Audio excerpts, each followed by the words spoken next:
Instrument navigation basics. Total pressure. Total pressure is the sum of static pressure and dynamic pressure. Static pressure is the pressure experienced by the aircraft when it is in stable condition.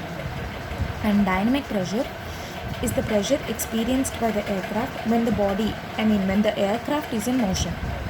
Okay, the sum of static and dynamic pressures is called total pressure.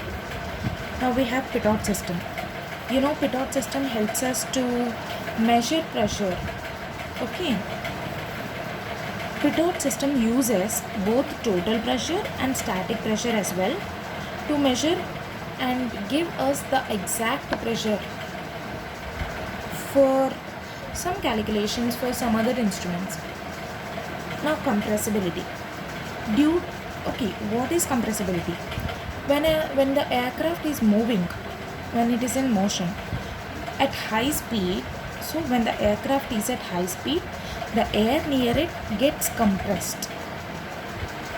Due to this compression, the temperature of that air raises. This effect is called compressibility. And then we have static vent. See, we will be having a pitot system near the nose of an aircraft. Suppose if this is the aircraft and this is the nose side of the aircraft. Here we are having an aircraft and this is the nose side of the aircraft. Here we'll be having a pitot system. So when we are going at higher speeds, when we are having some turbulence, at higher speeds we'll definitely have some turbulence. You know what is turbulence? Turbulence is nothing but air disturbances near the aircraft.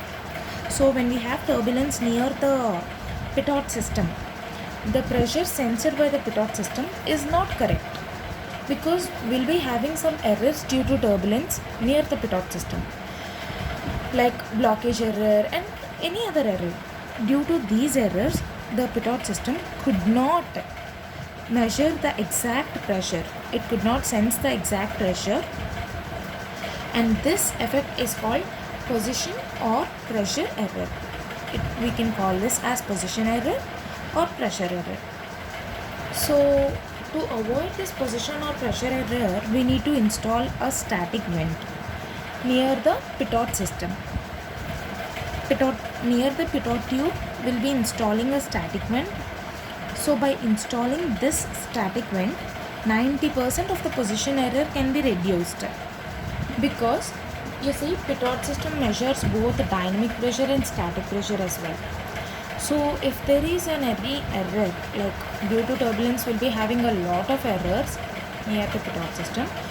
Due to any error, first of all, we couldn't get the amount of static pressure which we are having near the aircraft.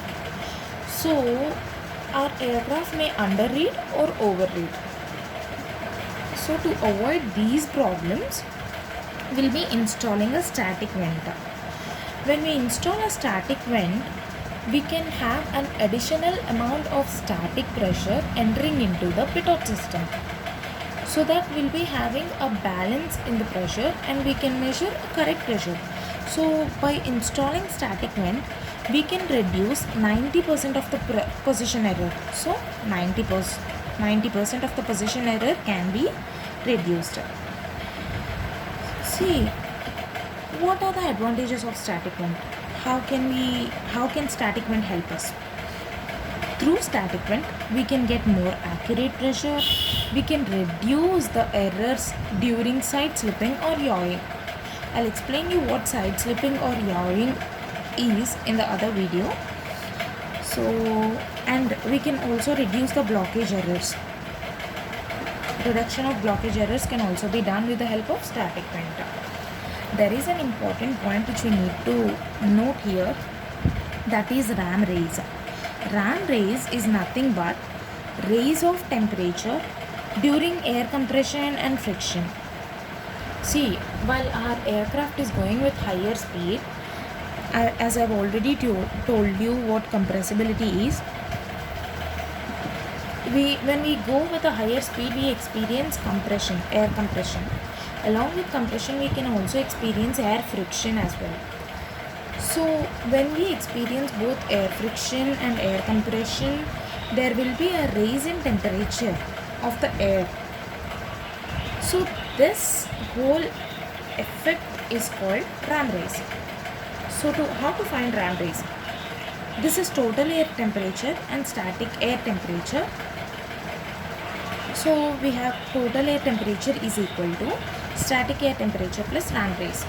If we know both total air temperature and static air temperature, we can find ram rise easily. But if we don't know any of them, but we know velocity, not velocity, I'm so sorry, it was TAS, true air speed. V represents TAS, true air speed.